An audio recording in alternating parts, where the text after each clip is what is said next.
Alat berikutnya adalah alat penyimpan energi dengan memanfaatkan roda gaya atau flywheel energy storage.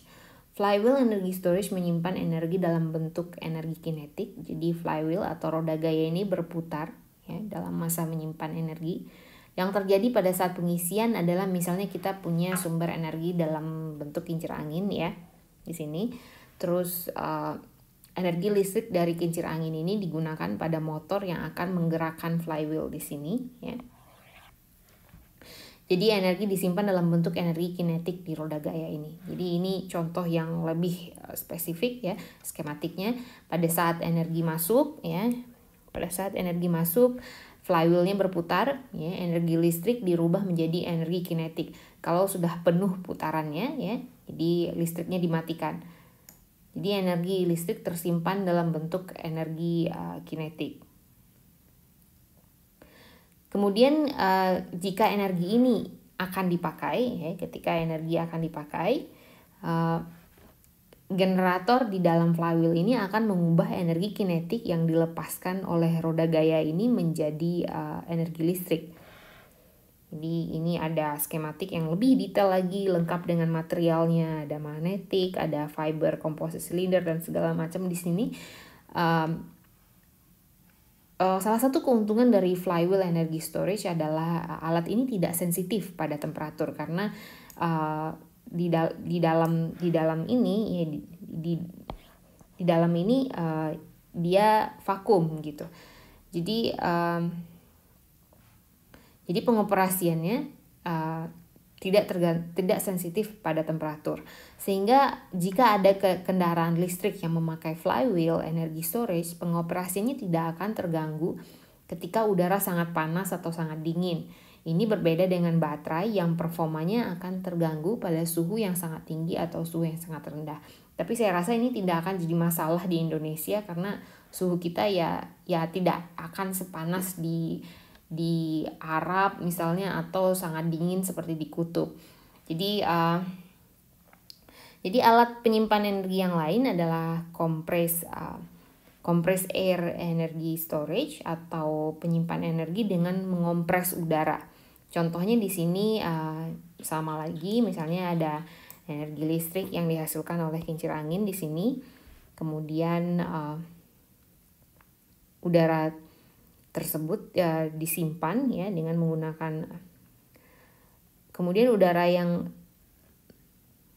dipakai untuk, contohnya di sini energi listrik yang dihasilkan oleh kincir angin ini dipakai untuk mengkompres udara. Jadi ada kompresor di sini, kita ambil udara dari sekitarnya, ada dengan memakai panas kita mengkompres udara tersebut.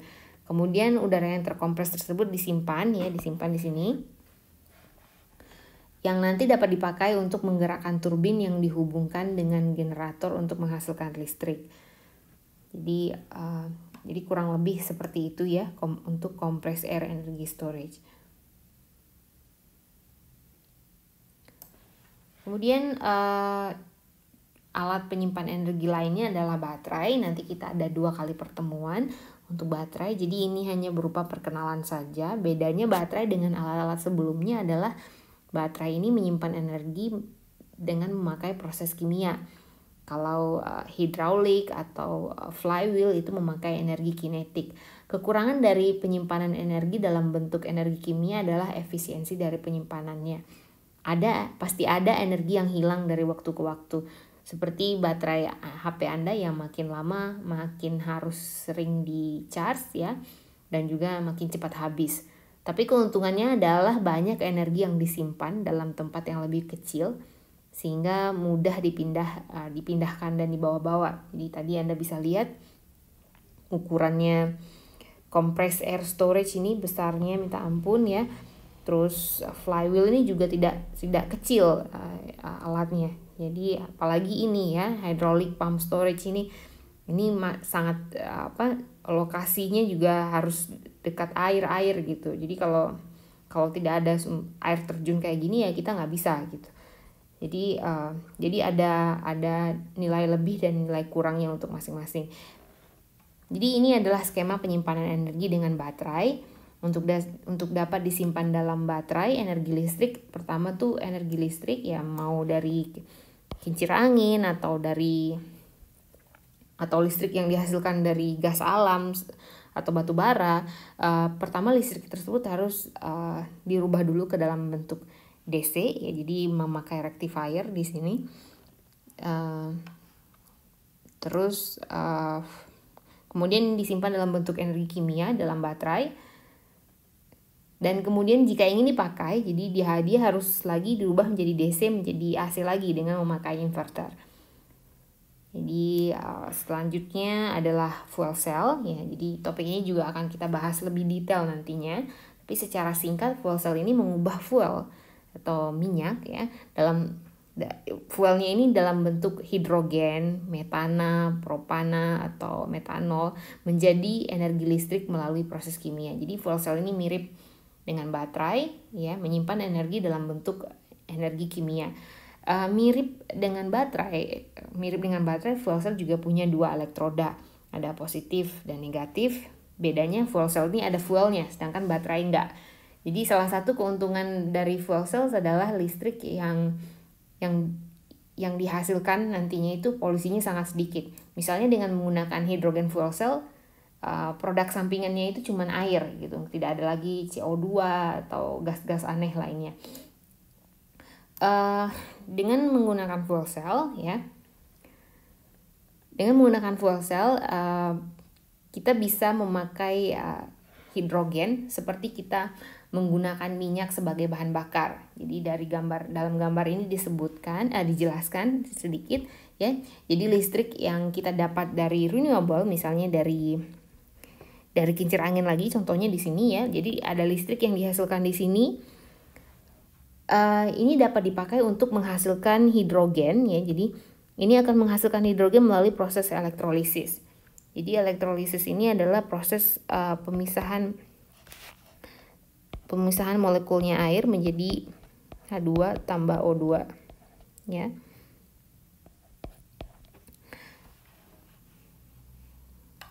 Jadi H2O ini rumusnya air ya, jadi semoga masih ingat, yang kalau dipecah akan menjadi gas hidrogen dan oksigen. Jadi kita bisa mendapatkan gas hidrogen dari proses elektrolisis ya. Kemudian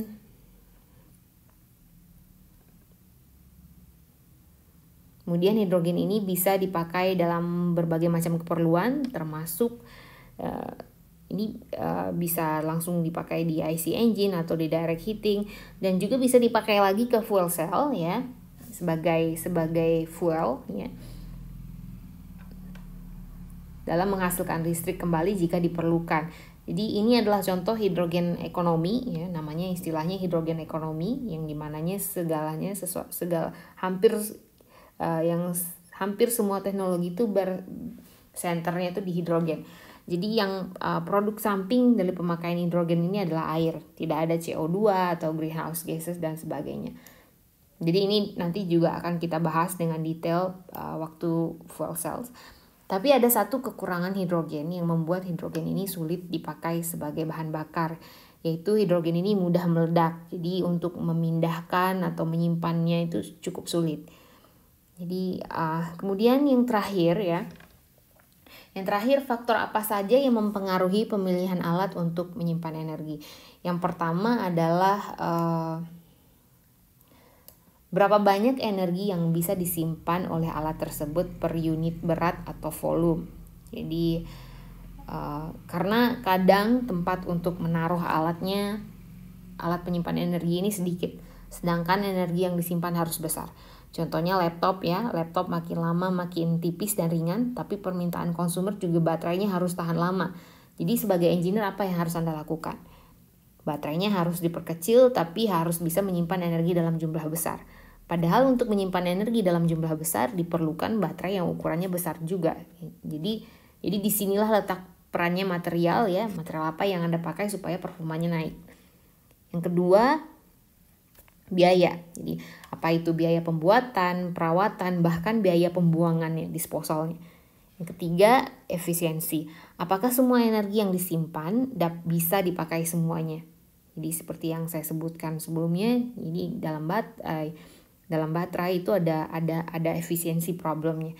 Yang keempat, batasan untuk pengisian atau pemakaian. Misalnya seberapa banyak dan seberapa cepat arus yang bisa dialirkan, power yang bisa dialirkan. Jadi seberapa cepat pengisiannya. Jadi sekarang kita pengen baterai HP itu di-charge dalam waktu 5 menit, bisa nggak gitu, dan sebagainya. Yang kelima, energi yang bocor pada saat penyimpanan. Ada juga, ini juga disebut dengan self discharge ya. Jadi pada saat penyimpanan ada kemungkinan energi yang disimpan bisa berkurang dengan sendirinya. Ini bisa karena pengaruh lingkungan atau materialnya atau bahkan metode penyimpanannya. Yang keenam, cycle life-nya. Jadi seberapa lama alat penyimpan energi ini bisa dipakai. Ada yang satu kali pakai langsung dibuang. Contohnya pada baterai primary ya, baterai A3 atau A2 yang untuk center gitu, jadi sekali pakai langsung buang. Ada yang bisa berkali-kali seperti baterai isi ulang. Walaupun begitu, baterai isi ulang lama-kelamaan pun juga akan rusak. Jadi harus tahu seberapa lama alat ini bisa dipakai. Yang ketujuh, dampak lingkungan. Ini saya rasa sudah cukup jelas. Apakah dari limbah alatnya atau dari produk samping yang dihasilkan dan sebagainya. Yang kedelapan adalah faktor keamanan. Ini juga harus kita pertimbangkan karena kita sudah sering dengar ada baterai mobil yang terbakar. Atau tadi juga kita sudah singgung sedikit bagaimana sulitnya untuk menyimpan dan memindahkan hidrogen. Yang ke-9 adalah infrastruktur. Jadi apakah kita punya alat yang menunjang untuk membuat dan memakai alat penyimpanan energi tersebut. Apakah kita punya pabriknya, apakah kita punya materialnya, dan sebagainya. Yang terakhir adalah regulasi. Apakah pemerintah turun tangan dalam menentukan pemakaian alat penyimpan energi tersebut. Apakah ada himbauan, insentif, dan sebagainya. Jadi demikian kuliah pengantar untuk material untuk konversi dan penyimpan energi. Terima kasih.